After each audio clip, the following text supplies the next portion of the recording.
Let me introduce myself. My name is Antonio Cavella, and we're doing the Big Idea Project.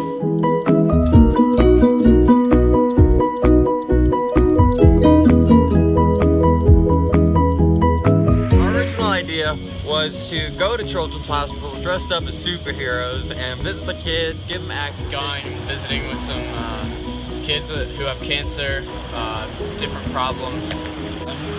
Me personally, I experienced this when I was, little. My mom had cancer.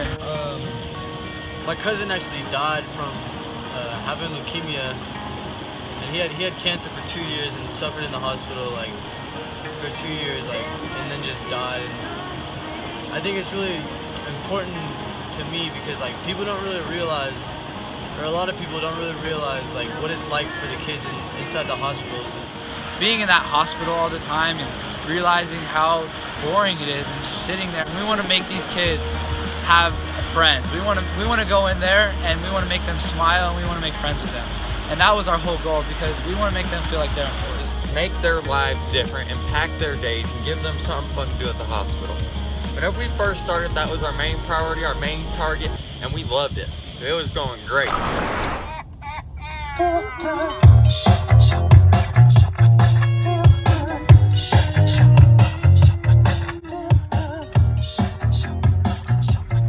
The first time we went to the hospital, I was dressed up as Spider-Man. I have this really awesome Spider-Man outfit, and it was a great experience for us. We went in there and little kids kept staring at me, so I waved at this one little kid, and we went up there and they're like, "Can you take a picture?" And I took a picture with one kid, and as soon as we took that one picture, 30 kids swarmed us.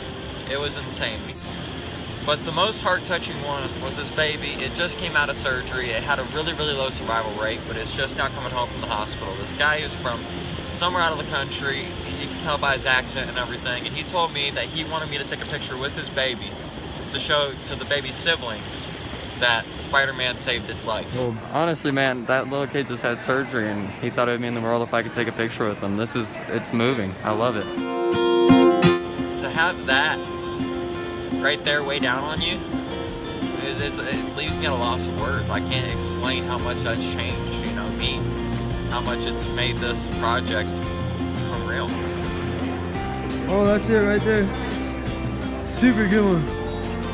And from that point on, we tried to get in touch with the director. We did end up coming in touch with her. Do you think we could come in here dressed as the superheroes? It's going to limit your interaction with the kids because you can't wash your hands because you're going to have gloves on. Right. So you wouldn't be able to actually engage the kids. Completely understand. So we had some time to think, and it set us back a little bit. And we were in touch with this lady named Carmen Koya. Now, Carmen Koya, she's a great lady. She runs Effective Media Company out in Georgia, and she has connections with Gino Avizzi. Who's about our age, 17. He's living in Georgia. Started the P4 Foundation. Stands for Pray For. The point of his foundation is to find candidates, kids that are out of the hospital but do not receive any funding from the hospital but are still on the lower end, to give them the money to make them so their treatment's easier. We thought we had to jump in on this wagon. We had to help this guy get his news out there. We teamed up with him to be a branch of his foundation out here in Colorado. We're actually going to do a basketball game at the school. We're going to find 20 candidates, and we're going to have 20 different teams. Each team will have the candidate's last name on the back. And then we're planning on raising $6,000 for each candidate for their cancer. We believe that anything's possible, and this project has changed our lives more than we could ever change theirs.